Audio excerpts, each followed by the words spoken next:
सभी भक्तों को राधे राधे। बोलिए गिरिराज महाराज की जय। आज मैं आपको लेके आया हूँ गोवर्धन। यहाँ पर भक्त गोवर्धन परिक्रमा लगाने आते हैं। अभी इस वीडियो के माध्यम से आपको गोवर्धन परिक्रमा के दर्शन कराने वाला हूँ, जो पूरी परिक्रमा 21 किलोमीटर की है।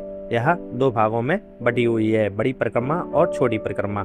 बड़ी परिक्रमा 12 किलोमीटर की है और छोटी परिक्रमा 9 किलोमीटर की है। और इस परिक्रमा में किन किन मंदिर या जगहों के दर्शन करने चाहिए, जिससे आपको परिक्रमा का पूरा फल मिल सके और आप भी घर बैठे मेरे साथ मानसिक रूप से यह परिक्रमा लगा सकते हैं। चलिए दोस्तों, परिक्रमा को शुरू करते हैं। परिक्रमा दान घाटी मंदिर से शुरू होती है। यह परिक्रमा का प्रारंभिक बिंदु माना जाता है। इस मंदिर का नाम दान घाटी इसलिए पड़ा क्योंकि भगवान कृष्ण यहीं गोपियों से माखन और दही का दान लिया करते थे। और यह भी माना जाता है यहाँ पर कुछ भी दान करके अपनी परिक्रमा शुरू करनी चाहिए। तो चलिए गिरिराज महाराज के दर्शन कर परिक्रमा को शुरू करते हैं। दोस्तों, दान घाटी के बिल्कुल सामने है परिक्रमा मार्ग और यहीं से हम भी अपनी परिक्रमा को शुरू करेंगे। सभी भक्त दंडवत प्रणाम करके परिक्रमा को शुरू करते हैं। तो चलिए अपनी परिक्रमा को शुरू करते हैं। जहाँ से परिक्रमा शुरू करते हैं वहाँ से ऑटो भी मिल जाते हैं। तो आप परिक्रमा लगाने में असमर्थ हैं तो आप ऑटो से भी परिक्रमा लगा सकते हैं, वरना आप पैदल भी लगा सकते हैं। दोस्तों, परिक्रमा में दो मार्ग है, एक कच्चा मार्ग है, एक पक्का मार्ग है। तो चलिए परिक्रमा में आगे बढ़ते हैं। परिक्रमा मार्ग में सबसे पहला स्थान पड़ता है संकर्षण कुंड। तो चलिए इस कुंड के दर्शन करते हैं। यह संकर्षण कुंड का मुख्य द्वार है। यह एक पवित्र कुंड है जिसका नाम बलराम जी के नाम पर रखा गया है। माना जाता है कि भगवान श्री कृष्ण द्वारा गोवर्धन पर्वत उठाने के बाद जो अत्यधिक जल फैल गया था, उस जल को बलराम जी ने एकत्र करके इस कुंड में समाहित किया था। तो चलिए इनके दर्शन करते हैं। दोस्तों, अब परिक्रमा में आगे चलते हैं। तो अब हम आ चुके हैं पूछरी के लोटा। यह श्री कृष्ण जी के बचपन के सखा है, जो गोवर्धन परिक्रमा करने आए श्रद्धालुओं की हाजिरी लेते हैं। साथ ही इनके दर्शन करने से ही परिक्रमा पूरी मानी जाती है। तो चलिए इनके दर्शन करते हैं।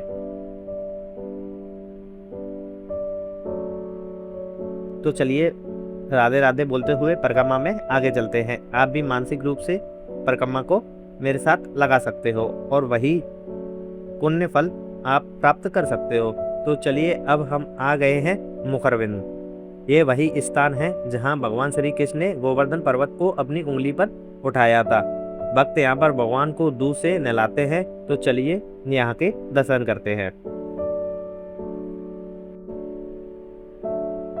तो चलिए परिक्रमा में आगे चलते हैं और आपको अगले स्थानों के दर्शन कराते हैं। तो अब हम आ चुके हैं उसी पॉइंट पर जहाँ पर बड़ी परिक्रमा खत्म होती है और यहाँ पर दंडवत प्रणाम करके अब हम छोटी परिक्रमा को स्टार्ट करते हैं। तो चलिए राधे राधे बोलते हुए परिक्रमा में आगे चलते हैं।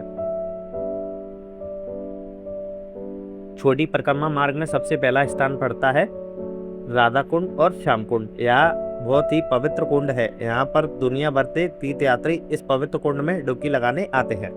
इस जगह पर इन दोनों कुंडों का संगम है। तो चलिए कुंडों के दर्शन करते हैं।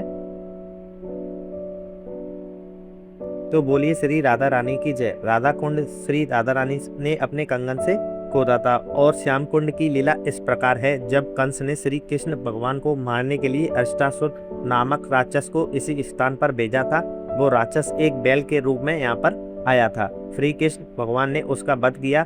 तो सभी ब्रजवासियों ने बोला कि आपने गाय वंश की हत्या की है तो आप पर पाप लगेगा। तब श्री कृष्ण भगवान ने इन कुंडों का निर्माण करा और यहाँ पर सभी तीर्थों को बुलाया और यहाँ पर स्नान करा। दोस्तों, परिक्रमा में आगे चलते हैं और आगे स्थान पढ़ते हैं, उन सभी के दर्शन करते हैं। तो चलिए अब आ चुके हैं अपन कुसुम सरोवर पर। तो चलिए कुसुम सरोवर के दर्शन करते हैं, जिसे फूलों का तालाब भी कहा जाता है। यहाँ पर राधा रानी जी फूल इकट्ठा करने आती थी। आइए इसके दर्शन करते हैं।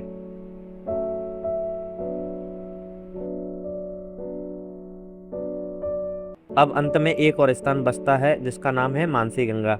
यहाँ पर अपनी परिक्रमा पूर्ण हो जाती है। तो चलिए अब आपको दर्शन कराते हैं मानसी गंगा से।